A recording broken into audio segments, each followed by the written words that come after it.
Santosh. Yeah, I have two takeaways here. One is that the more it changes, the same it remains, or so it goes, more refinedly put.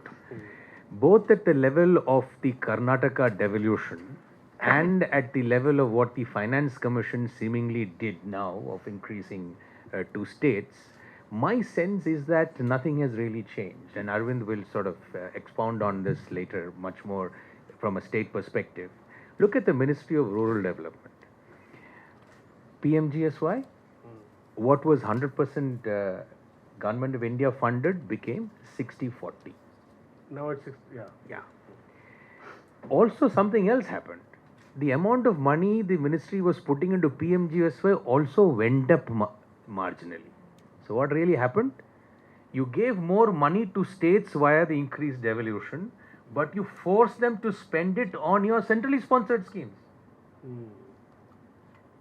I don't know if you realize what really has You're happened. tying them in. Yeah. No, no, it's not just tying them. You've made it much worse. You made it much worse. Now they are not crying because PMGSY, because everybody gets a beautiful kickback from contractor-based schemes. So everybody is happy. I'm not saying that there's unhappiness, but this whole notion that we have actually decentralized, if you do the final math, I'm not sure anything has really happened.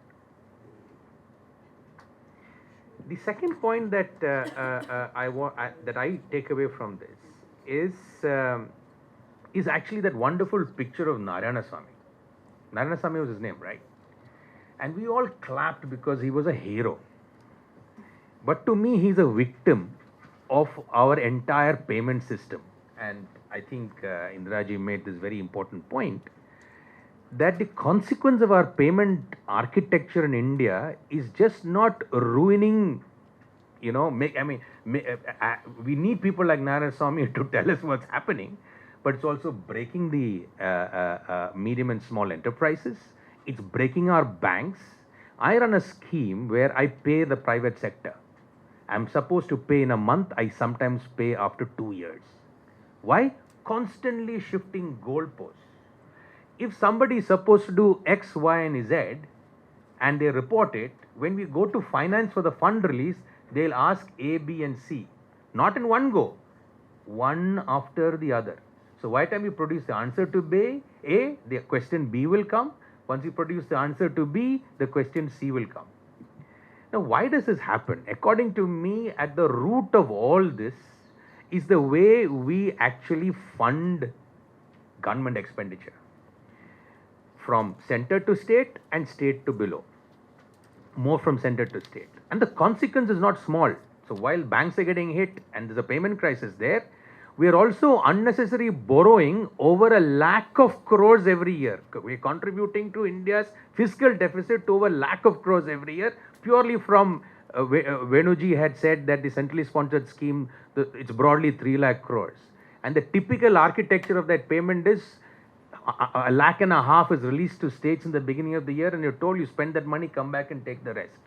So 1.5 lakh of rupees is actually borrowed and given to states, again held there, and then again sometimes taken into what are society accounts, etc.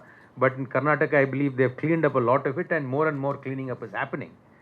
But all this is because we actually use what I call a push system rather than a pull system.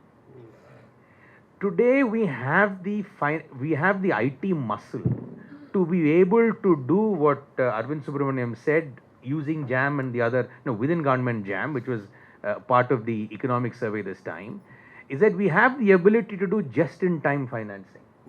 So if you have 2 lakh, 3 lakh drawing and disbursing officers in this country, and if they need to make a payment, they don't need to have money in their account to make that payment. They just need to have an authorization that if you need to make that payment, subject to this limit, that will be automatically honored through an IT system that's been set up for the process. So if there are 20 things you need to fulfill, the body mass index of the DDO needs to be so and so, fine, you sort of click the button on that. But for heaven's sake, pre-state what the goalpost is, let people comply with the goalpost, and if the goalposts have been met, up to that authorization, let the guy make a payment. It's an FTO that is created. The payment goes from the consolidated fund of India and the consolidated fund of the state to whatever is the destination account, vendor or beneficiary, how does it matter? If you actually do this, and today we have the ability to be able to do that thanks to core banking system, thanks to PFMS, thanks to this understanding that technology has a role to play, that we can actually crack this problem in terms of fiscal deficit, in terms of what's the NPAs for the banks, and in terms of fixing this otherwise very broken system, and not having to have Narayana Swamis as heroes to be able to try and even partially understand what's really going on in terms of government spending. So its implications are, A, today program managers are not doing program management, they're actually chasing fund release. The most extreme example of that is the government of Andhra Pradesh, which I understand has got a cabinet rank minister camping in Delhi just to take money out of government of India. Two is the quality of audit. Today, audit cannot be done till you go to an office and get the vouchers, or you have this whole vouchers lying up in sacks. Nobody knows what it means. So I would argue that we need to now disband the pay and accounts offices. We need to disband government treasuries, and instead have DDOs working on the mainline IT system in which you actually pre-audit. Your vouchers are actually presented and payment is made against a voucher and the matching actually happens. So you can have complete drill downs, so you can have much better audit and you don't need Narayana Swami. 3, consequence of this will be much greater transparency. The point that came up was that we need much greater accountability, whether it is social audit or it is unsocial audit. At the end of the day, if you don't have access to vouchers and a clear statement as to what money was spent for, how much money was spent on what, there's no way in which you can bring in accountability. So this has this payoff as well, and many others which I do not want to labor at this particular point. Thank you.